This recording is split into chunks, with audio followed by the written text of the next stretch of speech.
about that later.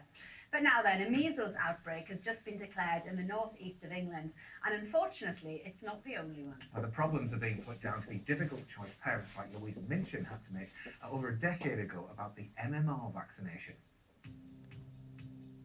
The vaccine for measles, mumps and rubella, which is given to most children over the age of 1, has been linked with autism. 15 years ago, research by Dr. Andrew Wakefield linked the measles, mumps and rubella vaccine, or MMR, to autism. Judgment Day for Dr. Andrew Wakefield, who triggered one of the biggest health scares in a generation. Within 6 years, the research had been discredited, but the doubt it sowed in many parents' minds meant that by 2004, the take-up rate for the vaccine had dropped by 10%, which may not sound like a lot, but is now having a serious impact nationwide. I remember the confusion really well because at that time my daughter was due for her MMR and no parent wants to put their child at risk.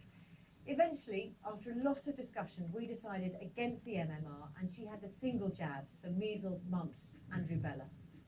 15 years on, and the confusion it caused is having serious public health consequences, with more and more cases of measles being reported every week. On New Year's Day this year, Jane Plowes became concerned when her 12-year-old son, Jack, started to get ill. We just thought he'd got tonsillitis, which he suffers with quite a lot. By the Tuesday morning, he woke up and his face and shoulders were completely covered with a rash. That's when I started to think there's something not right here. He was diagnosed with measles, a highly infectious viral illness which in severe cases can be fatal. He was hallucinating because of how high his temperature was. He couldn't open his eyes. He couldn't even take sips of water. You must have been beside yourself. I was scared. I slept in bed with him for 4 days. Jane was one of those people scared off the MMR vaccine by the controversy.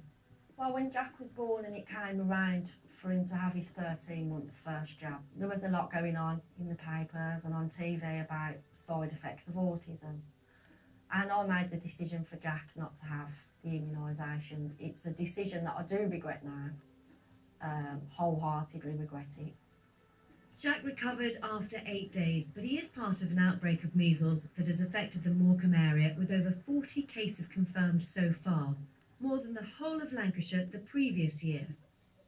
It's a familiar story across England and Wales, with the biggest outbreak of measles in Liverpool with over 600 cases and significant outbreaks elsewhere.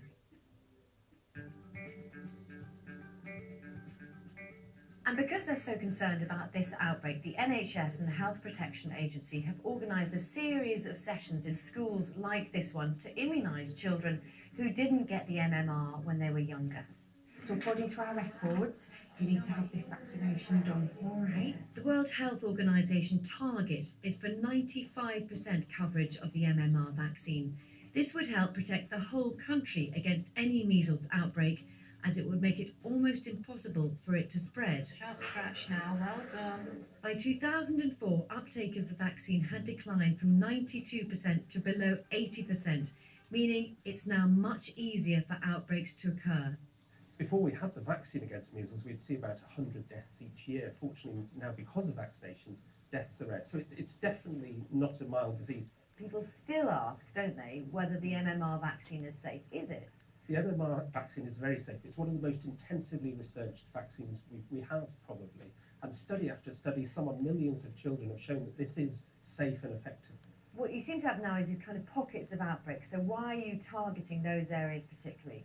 Because, unfortunately, the disease can spread from that teenage age group into the very young age group, those who are under 1. They're too young to have received their routine MMR vaccination, but they're at risk of the worst complications of measles. It's never too late to get the MMR vaccine. If people are concerned that they haven't had 2 full doses of the MMR, then they should visit their GP.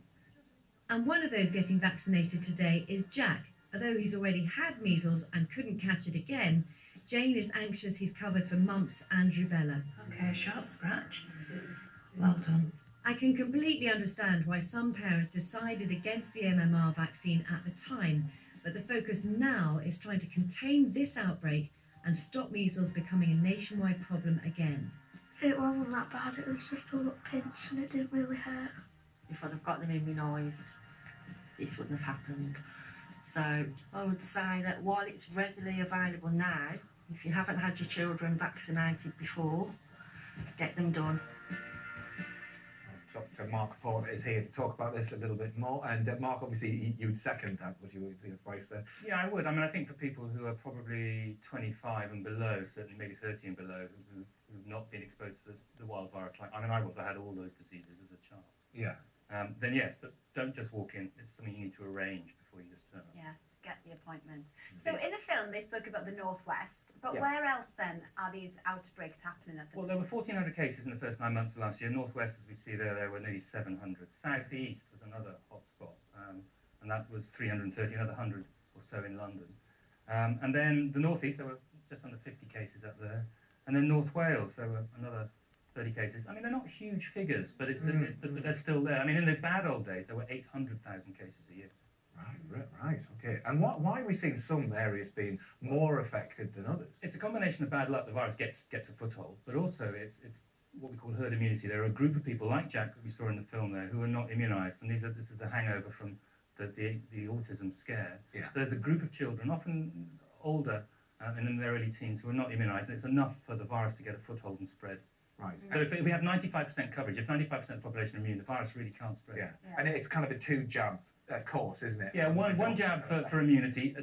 The second jab before you go to school is belt and braces to pick up the 10% who don't respond to the first. Trouble is, we don't know which 10%. Yeah. So our children who've just had the one jab in those areas, are they more at They're risk probably then, or are they protected, all but right? belt and braces, that's why they had to have two. We can't guarantee it. Some of them won't be. So what about rubella and mumps then? Are they on the rise as well as measles? Mumps is the most common of them all. I mean, in 2005 we had 50,000 cases nearly. That's a big problem. Rubella is very rare, but it needs to be rare. I'm particularly biased against rubella. My sister and my mother had rubella during pregnancy in the pre-vaccination era. Caroline was born profoundly deaf, so it can be a very serious disease. And I'd leave one take-home message about measles with it. It is normally a self-limiting mild childhood illness, but in Dublin they had an outbreak of 2,000 cases 1,500 cases in 2000. 100 children were admitted, 6 ended up on ITU intensive care, and 3 died. So just bear in mind that it's not always as minor as most of us think. Good advice. Thanks, Mark.